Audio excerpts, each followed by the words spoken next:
Well, hello there, and hope you're doing super well. Dr. Steve Graef here with my endurance and another installment of Ask Dr. Steve in partnership with Child and Adolescent Behavioral Health. And today, coaches, what I want to talk to you all about is injury. Now, I could spend an entire weekend workshop discussing injury and the various aspects of injury and how to care for injury and think about injury and yada, yada, yada. But we don't have time for that. We have about 5 minutes to discuss some of the ins and outs of injury. And so let's go ahead and do that. First off, what is injury? I would look at injury as anything physical or mental, mental, that significantly disrupts one's ability to perform or execute a task. So something that very much disrupts an individual's ability to execute a task. And so perhaps something that they were once able to do. So an injury, a physical injury, is going to impede or disrupt one's ability to perform a sport, but also a mental injury, right? So something that's disrupted mentally that also impedes the ability to enact a particular task. Now, not all injuries are the same. Just because when you played football, you broke a pinky and you were able to play, doesn't mean that Johnny is going to be able to break his pinky and still be able to play. You might have played linebacker, he might be playing quarterback. So not all injuries are created the same. And the actual level of dysfunction can be both objective, meaning that looking at this x-ray, X happened, which is going to make it very difficult to play, versus the subjective experience of the injury. Maybe on the x-ray it's not that bad, but to Susie Q, subjectively, the injury is bad, and so that's going to actually disrupt her ability to play, even though on the x-ray or on the physical examination, it shows that you should be fine. So when it comes to injury, it's not always very black and white as far as should this individual be playing or should they not be playing, because there is both this objective reality to injury as well as the subjective experience to the injury. In addition, this kind of speaks to the subjective piece, but attitudes about injury are also going to be very important. If you're kind of one of these old school, rub some dirt into it, that attitude towards injury versus, listen, your body is a vessel and a temple that you're going to need with you your entire life, that person might have a very different attitude towards injury. Somebody who's been injured a bunch versus somebody who's been injured for the first time, again, going to have very different attitudes about injury. So those are just some things from a very beginning foundational standpoint to think about when it comes to injury. Your experience, your attitude, your own history of injuries is going to be very different than a lot of the athletes that you might be coaching. And so keeping an open mind and understanding about that. Injury really kind of boils down into, 5 stages, I guess you would call it, or I'm going to call it. First off, being pre-injury, meaning things that you can do or think about even before an injury happens.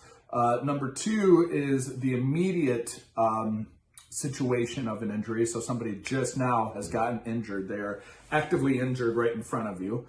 The third is post-immediate. So now it's no longer really immediate. They're stabilized, everything is good, but it's still pretty current of when the injury happened. And then you have recovery, so the actual experience of getting better from the injury and recovering from it. And then 5th and final, you have the return to play aspect as it relates to injury. And each one of these could very much be a deep dive. So first off, things that we can think about from a pre-injury standpoint as a coach is thinking about how much demands and stressors are you putting on your athletes, pre-season versus during season. Are they being overtrained? Are they close to burnout? Because pushing our athletes to a level that might not be appropriate for where they're at in their season could increase the likelihood of injury. Making sure that you build in recovery time, proper hydration, proper sleep, all of those are going to help reduce the likelihood of overtraining, burnout, and unnecessary stress. Another thing to think about when it comes to pre-injury is, what are your safety protocols? Do you have an athletic trainer on staff? Do you have a team physician that's available? What are the things that you're doing or thinking about doing in the case of an injury, right? Where are the ambulances set up? So there's a lot of pre-injury logistics that also goes into this conversation as well, which are particularly important for you as a coach. So those are all some pre-injury things. And so I just encourage you as a coach to think through, how are you structuring your practice? Are you having levels of intense training and lower intensity training as a way to balance that out? Do you have your logistics and protocols in place? Just some very simple things to consider. The second piece is the immediacy of an injury. So how are you actually reacting to an athlete that has been injured or is showing signs of injury right then and there? And the most important aspects of this is, number one, is safety. You want to make sure that in that moment now the athlete is safe, they're protected, and there's no risk of a digital injury. Number two, you want to offer support. It's not a time to just, get your ass back in there. This is really a time to support the athlete and make sure that they, how they're feeling in that moment and what they need to feel supported.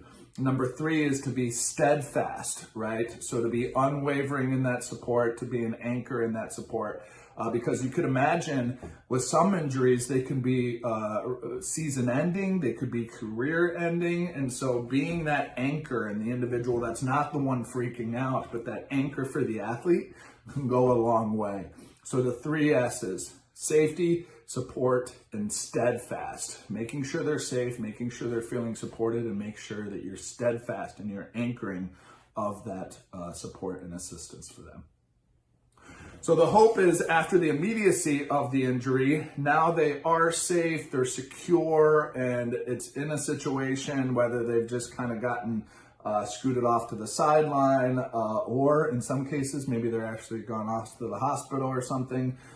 Biggest piece is, again, continuing that support. This is not a time to kind of go in retrospective. If you only would have done X, Y, or Z, you wouldn't have gotten injured, or I told you this was going to happen. This is not the time or place for that. It is about supporting the athlete, monitoring how they're doing, okay, whether that's after the game, immediately, or checking in over the sideline, whatever it might be, and definitely continuing that check-in process.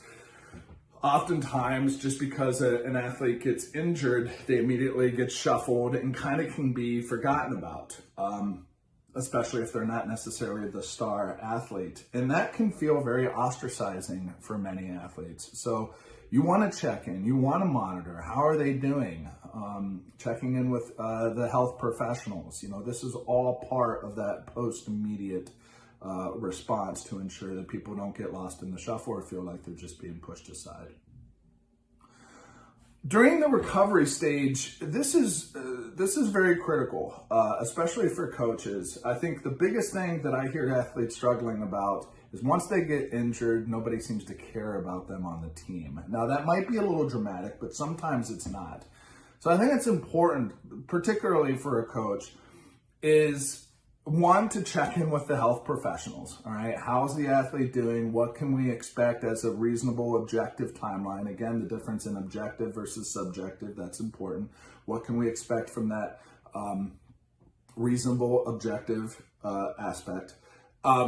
So checking in with those medical professionals. But number two, you really want to be inclusive of that athlete, making sure they're still coming to practice, that perhaps they have a role in some way within the team still, because that helps them feel more included, and that they're not just being brushed off to the side.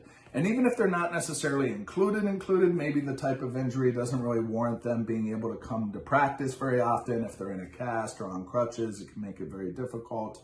Being proactive in reaching out to that athlete, checking in, just to let them know that you're thinking about them, and as well as to encourage the other athletes on the team to do the same. Now, many of the athletes might also be friends with this injured athlete, but to take it upon yourself to make sure that it's this inclusive environment, whether in actual physical location, role, or reaching out externally and proactively to connect with that athlete. So some things to think about: checking in with medical professionals and being inclusive of the athlete.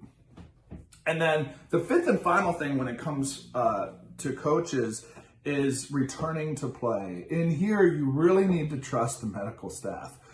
Coaches can be blinded by the desire for wins, to get their starting crew back onto the field.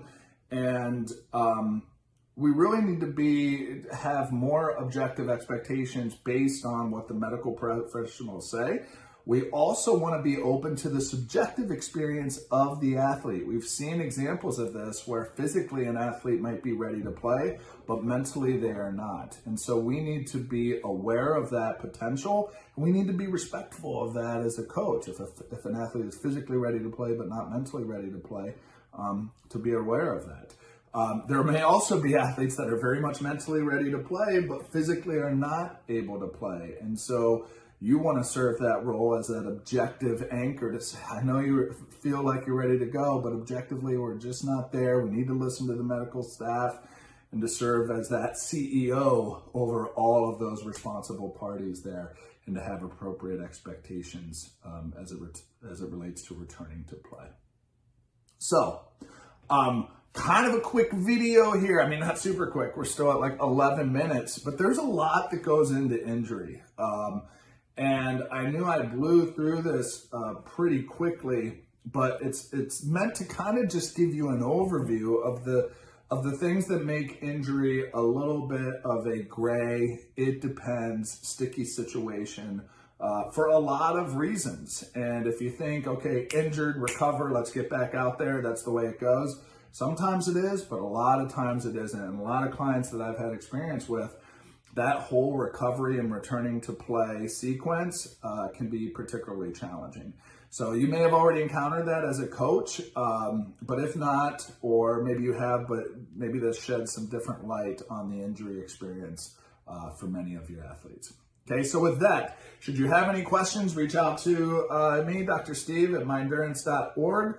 Otherwise, keep being awesome, keep doing awesome, and we will see you here in the next installment of Ask Dr. Steve here in a bit. All right, have a great day. Bye.